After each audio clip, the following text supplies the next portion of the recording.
دوستو ایک مرتبہ میں نے اپنے مرشد سے پوچھا کہ وہ جی آپ کہتے ہیں کہ اگر بندہ اپنی زندگی میں مثبت چلتا رہے تو اس کے اوپر کوئی پریشانی اور تکلیف نہیں آتی۔ میں نے ایک مثال دے کر پوچھا کہ ایک شخص اگر فرض کرتے ہیں کہ وہ لاہور میں رہتا ہے اور وہ جناب آ رہا ہے کلمہ چوک سے اقبال ٹاؤن کی طرف، اور راستے میں وہ کسی کو لفٹ دے دیتا ہے اپنی بائک پہ، جس کو وہ سمجھتا ہے کہ ضرورت تھی لفٹ کی، اور اگر اس کو نہر پہ اتار دیتا ہے، تو ایک دو دن کے بعد پتہ چلتا ہے کہ وہ بندہ تو کرمینل تھا، یا اس نے کوئی جناب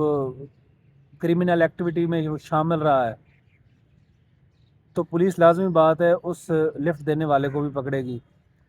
تو اس میں اس بیچارے کا کیا قصور ہے جس نے لفٹ دی؟ اس نے تو اس کے ساتھ نیکی کی، تو آپ کا کیا خیال ہے کہ وہ کیوں پھر پکڑا گیا؟ تو دوستو بابا جی نے بڑا خوبصورت جواب دیا۔ وہ کہتے ہیں کہ بیٹا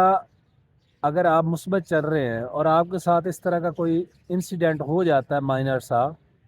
تو چاہے اگلا بندہ پھانسی لگ جائے، ایک نہ ایک ٹائم ایسا آئے گا کہ آپ آرام سے اور سرخرو ہو کر نکل جائیں گے۔ جتنے مرضی حالات غمگیر ہو جائیں، جو مرضی صورتحال بن جائے، وہ شخص جس نے لفٹ دی تھی، نیکی کی تھی، وہ ایک دن ایسا آئے گا کہ سرخرو ہو کر اس معاملے سے نکل جائے گا۔ میں نے پھر دوسرا سوال داغ دیا، میں نے کہا جی اس کے ساتھ اگر تھوڑا بہت بھی معاملہ ہوا ہے پریشانی والا، تو یہ بھی کیوں ہوا ہے؟ تو بابا جی نے کہا کہ اس کی بھی دو وجوہات ہیں۔ یا تو کوئی مائنر سی وہ خود بھی اس ایکٹیویٹی میں شامل ہوگا، یا کسی اور بری ایکٹیویٹی میں شامل ہوگا جس کی اس کو پنش ہوئی ہے اس کے اعمال کے نتیجے میں، اور یا پھر دوسری وجہ یہ ہو سکتی ہے کہ ہم ایک ایسے معاشرے میں رہتے ہیں جہاں پر ایک قسم کا ہر بندہ ہی غیر تربیت یافتہ ہے۔ تو جیسے جنگل میں سے گزر رہے ہیں اور کانٹے ہمیں چومنے کی کوشش کرتے ہیں اور ہم بار بار ان کانٹوں سے بچ کے نکل جاتے ہیں، تو ہمیں اپنا کپڑے اپنے دامن بچا کے اس معاشرے میں چلنا ہے، تو پھر ہی ممکن ہے کہ ہم اس طرح کے چھوٹے موٹے معاملات میں نہ پھنسیں۔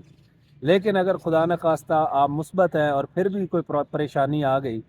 تو پھر بے فکر رہیں، اللہ تعالیٰ آپ کو اس میں سے سرخرو کر کے نکالے گا۔ دوستو میرے مرشد کا جواب آپ کو کیسا لگا؟ کمنٹ میں بتائیے۔